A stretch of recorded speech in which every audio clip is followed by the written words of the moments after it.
Tonight at 10, stepping up the vaccine booster campaign across the UK, with firefighters and soldiers among those called to help out. This was the scene at a centre in Llangefni, and Welsh ministers admit that the booster programme will put the NHS under immense pressure. We recognise that the workforce is absolutely exhausted, which is why we are really making sure that the net is really cast much wider this time to make sure that we can ask those volunteers to come back in. As preparations for Christmas go ahead in Downing Street and elsewhere, some doctors say it's best to avoid large gatherings, but ministers say it's the individual's responsibility. We've all got a role to play in this. This is a national mission, what we set out in vaccinations. We can all play a role. We'll have more on the situation here in Wales and, of course, across the UK, also on the programme. Reforming the social care system in England. More details emerge of the £1.7 billion to be raised by a new levy. Efforts continue to restore power to tens of thousands of people in parts of England and Scotland who are preparing to spend a sixth night without electricity after Storm Arwen. Why the Welsh Government says there are too many second homes in Wales and that action is now needed. And the art installation depicting a traditional Irish pub. It's been named as the winner of this year's Turner Prize. And coming up in the sport on the BBC News Channel, a busy night in the Premier League with 6 matches, including the Merseyside derby between Everton and Liverpool.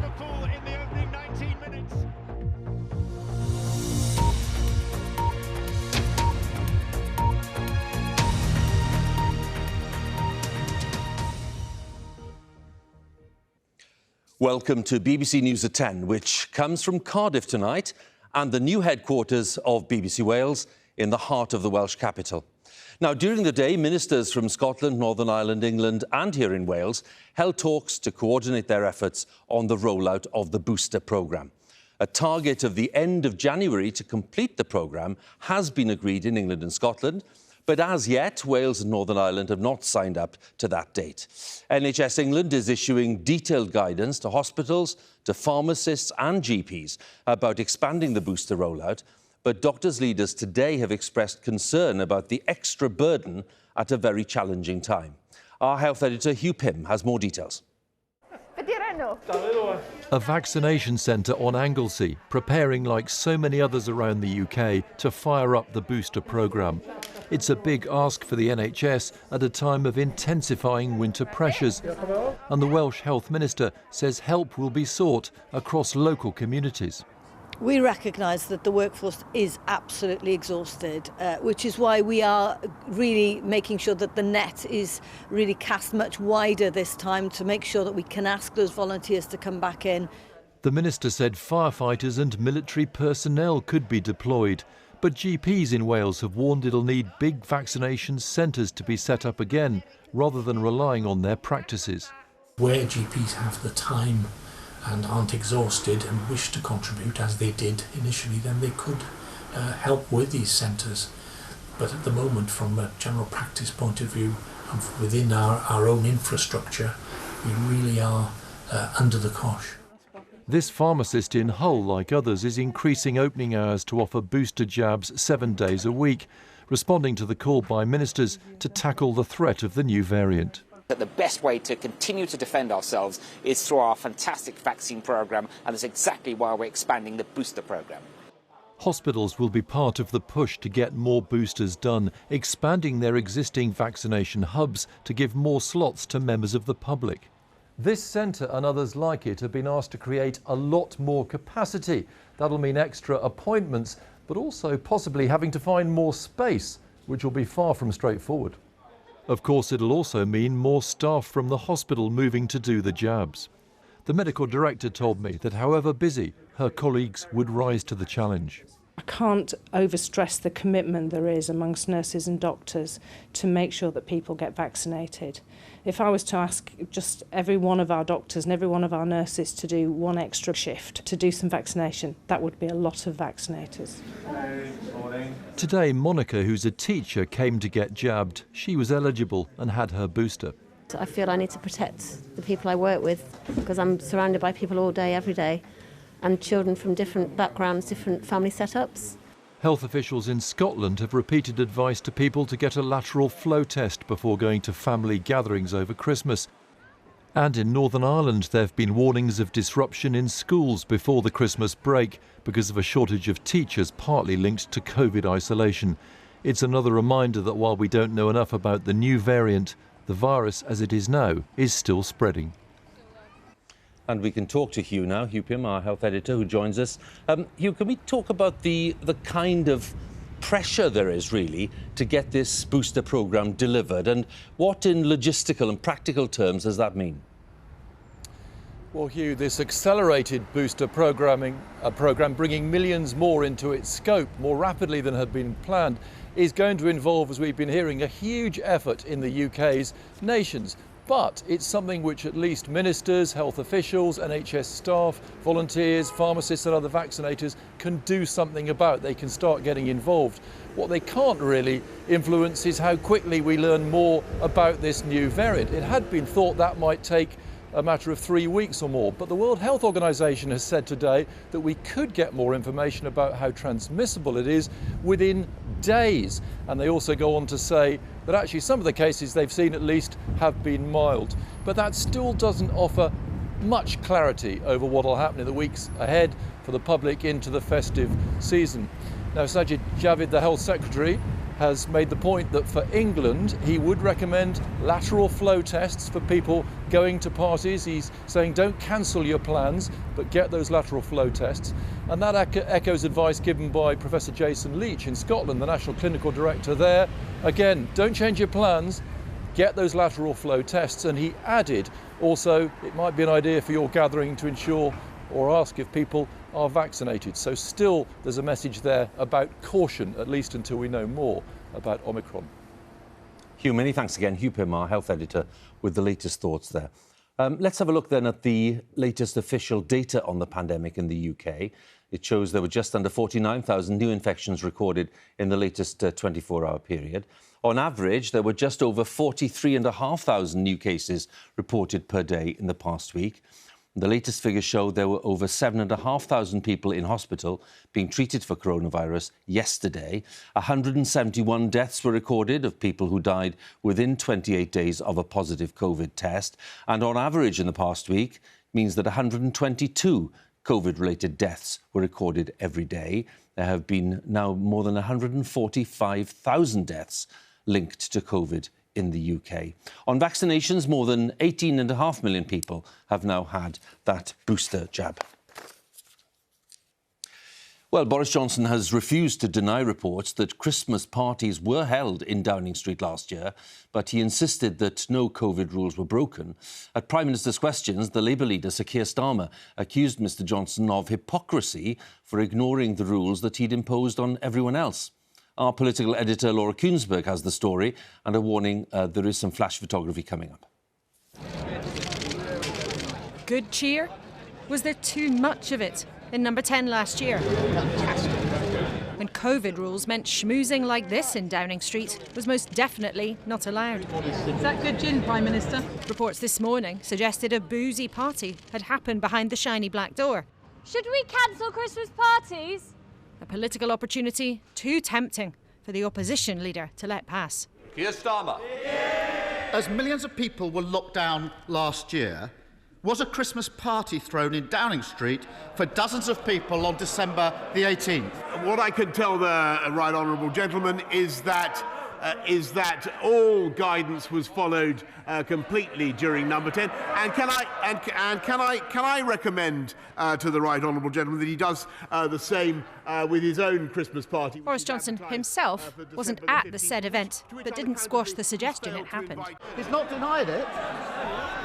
He says no rules were broken. Both of those things can't be true, Prime Minister. He's taking the British public for fools. At a time when public health messaging is so vital, how are people possibly expected to trust a Prime Minister when he thinks it's one rule for him and one rule for everybody else? They should concert their line of attack more closely. I've said before that he's talking total nonsense.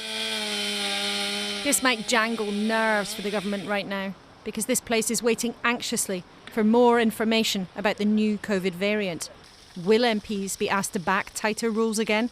The government repeat the sudden clampdown of last Christmas? We've spoken to an attendee of the alleged gathering on the 18th of December last year. They said there were several dozen people there with food and drink and games, and it went on past midnight. Reasonable interactions in a workplace were then allowed, but socialising was meant to be off limits. Lockdown was back the next day. 12 months on, with doubts again about this Christmas, it is deeply awkward for Number 10.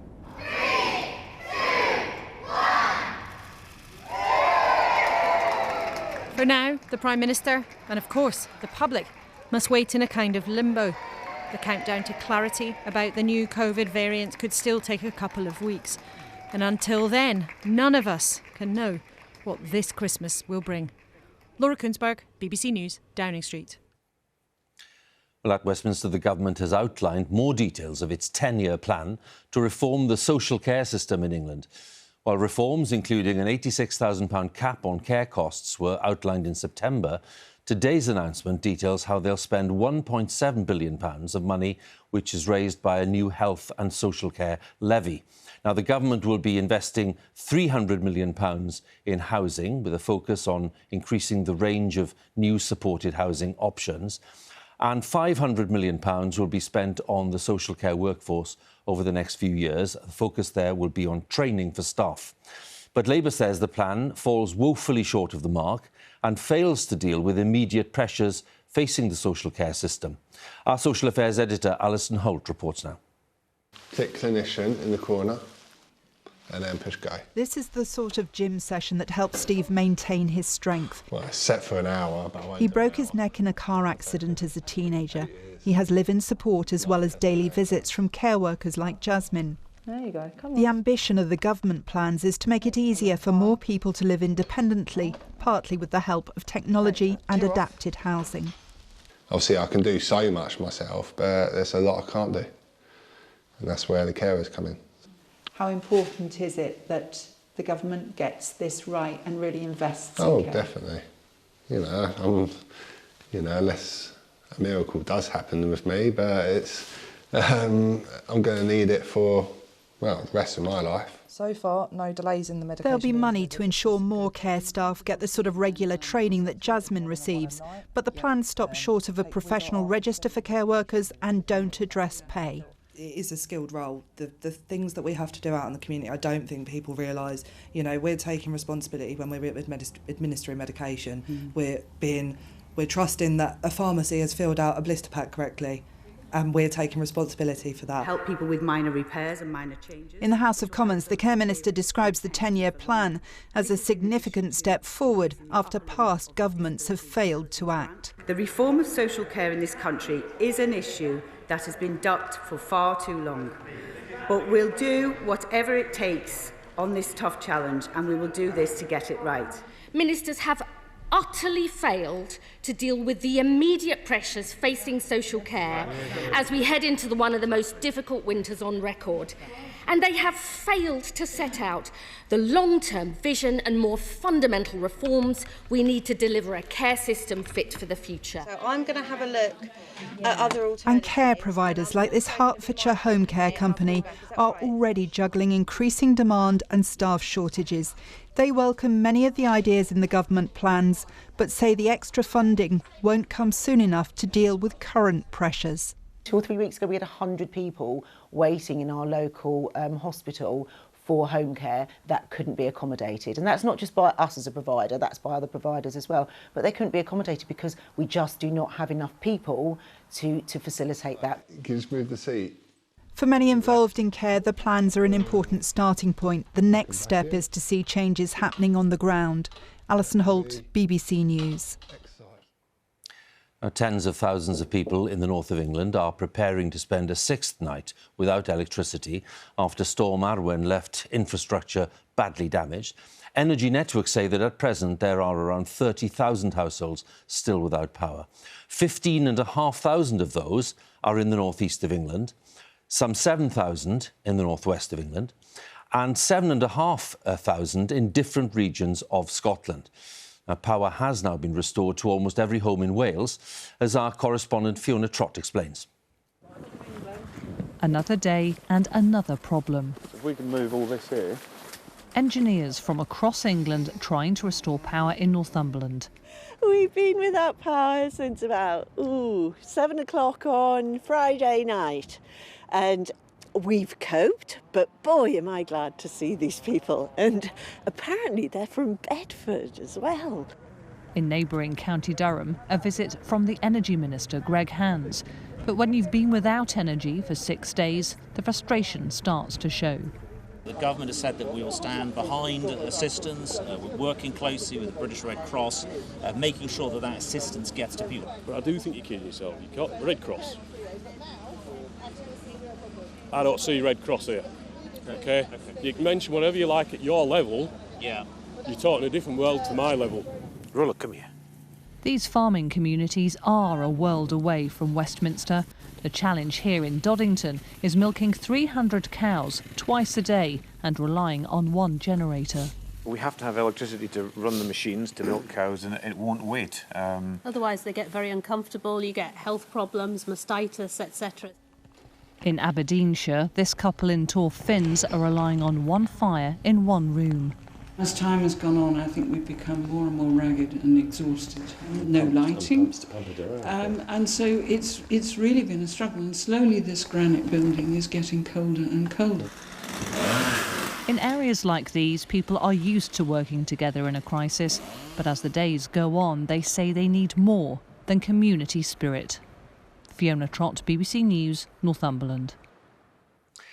The Women's Tennis Association has suspended all tournaments in China. The move is in response to concerns about the well-being of the Chinese player Peng Shuai, who disappeared from public view for 3 weeks after accusing a top Chinese official of sexual assault. The WTA chief, Steve Simon, said he had serious doubts about claims that she was free, safe and not subject to intimidation.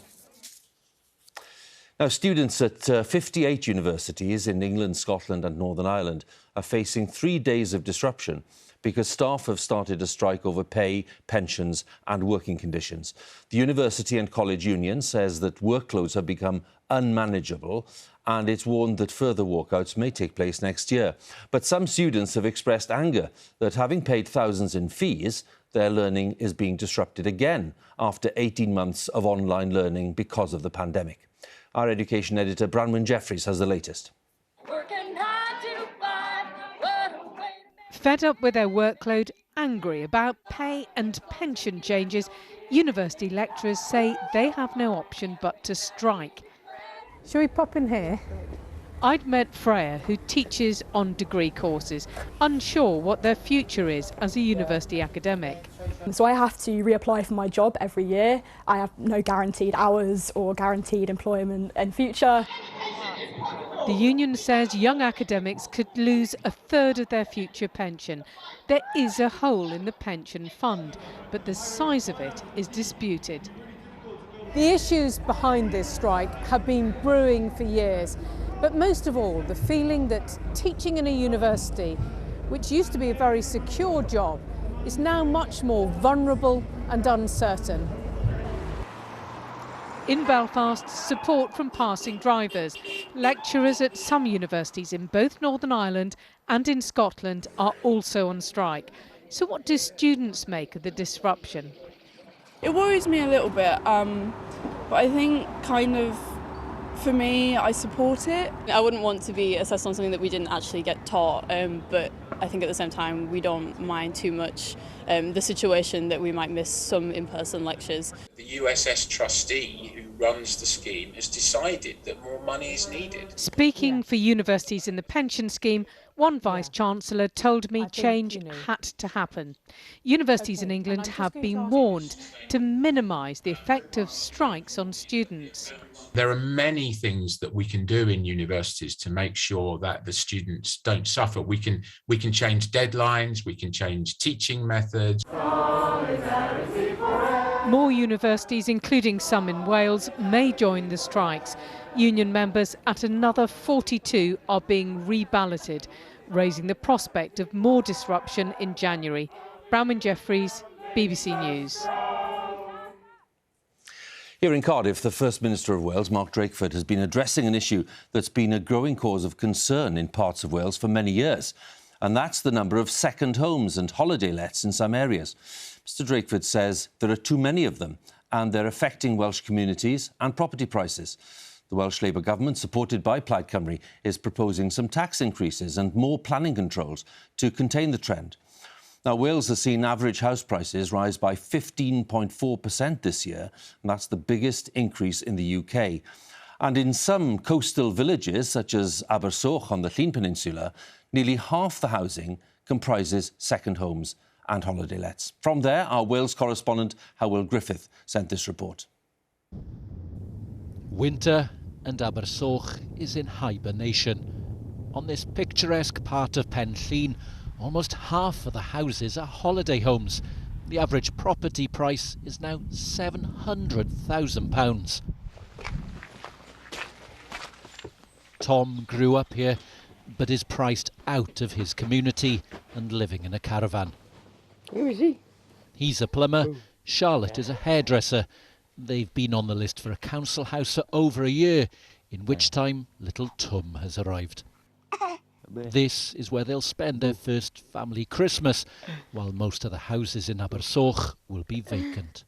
It's just heartbreaking, really, seeing them so empty, and we're here trying to raise our family. You try and give it to the community, and then you can't live in the community they want to live in. We've got as much right as anybody else to be living here. But the prices are just way beyond us. The problems here on the Llŷn Peninsula are acute, but they're not unique. Like parts of Cornwall and the Lake District, over decades it's become a haven for holiday homes. But during the pandemic, issues have exacerbated, prices have shot up and tensions have deepened. It's led to a new wave of protests calling on the Welsh Government to act, especially in communities where the future of the Welsh language is under threat. On the Llŷn, second home owners already have to pay an extra 100% in council tax. Further increases could follow, as well as planning controls.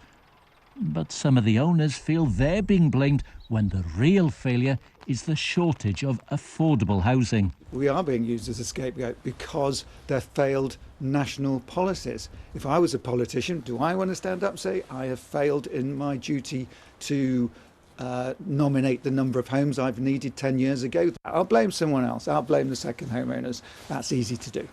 The First Minister says there are too many second homes in some parts of Wales. But is he searching for a scapegoat? Well, I never use the language of blame because I don't think that is helpful to anybody, and it's not what we're in the business of doing. What we are in the business of doing is trying to make sure that local people, and young people in particular, have a fair chance to go on living, growing up and contributing in the communities into which they were born. Communities which may have already changed forever. On the Llŷn, some properties have been bought up by businesses to offer as holiday lets, houses which may never be homes again. While tourism brings in a regular tide of income and investment, what makes these places unique is in danger of being washed away.